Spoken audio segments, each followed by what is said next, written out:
What's up, guys? LQ here with the LQ Review. Thank you so much for joining me here at my YouTube channel. This is where I talk about all the geeky, nerdy stuff that I love to talk about. Movies, video games, comic books, and TV shows. And right now I'm going to talk to you guys about The Mousetrap. It is the new Mickey Mouse horror film, much like Winnie the Pooh, Blood and Honey. This was a film that the filmmakers knew that the Steamboat Willie version of Mickey Mouse had come into the public domain, and they decided, let's capitalize on that and get out a cheap horror flick as soon as possible. Now, I did not like Winnie the Pooh, Blood and Honey. I thought it was a pretty bad film.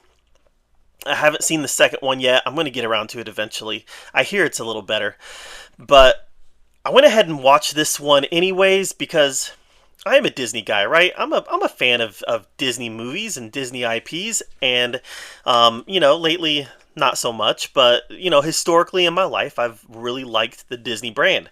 So obviously when they're going to come out with a Mickey Mouse slasher film, yeah, I'm going to check that out. And this was low budget in every way that you can possibly fathom a low budget film being. So this is about a couple teenagers who work at kind of like a Chuck E. Cheese, and they after it closes, it's one of their birthdays. A bunch of their friends come in to have a birthday party for one of the workers, and you're led to believe that the boss of this place, the owner, he gets possessed by the spirit of Steamboat Willie or something like that, and he goes on a murder spree.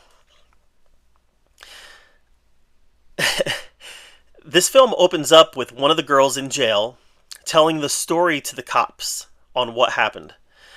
And throughout the film, we get very frequent cuts back to her being interrogated by these police officers, and it's just exposition dumps, and the questions that the police officers are asking don't feel authentic in any way whatsoever.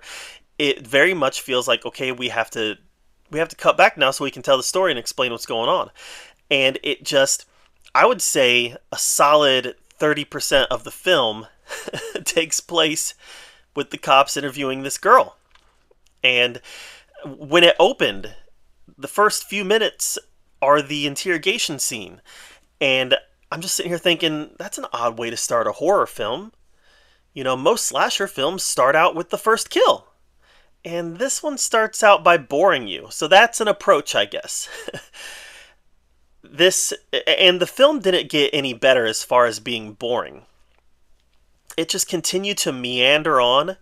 When we finally did get Steamboat Willie, Mickey Mouse start killing people, they were bloodless. There was nothing tense about it. The film did a very poor job of trying to build the tension.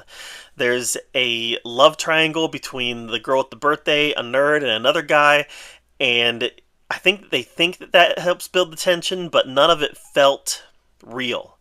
It all felt scripted, and a lot of that has to do with the actors. A couple of them I think were passable, but for the most part, there just wasn't much emotion. These actors and actresses weren't able to emote very well. Like there were scenes when the killer would start chasing them and they would scream, and it did not sound. It sounded like they were acting poorly. It didn't sound real at all. Towards the end of the film, you did get a little more blood, and it's like, okay, that's where the budget went, right there. And even then, it wasn't very, it wasn't done very well. Was I entertained? I guess for the most part, I was entertained. I mean, I was never really bored, but it wasn't like I was enthralled by the filmmaking here. I was enthralled by the lack of filmmaking. I was enthralled by the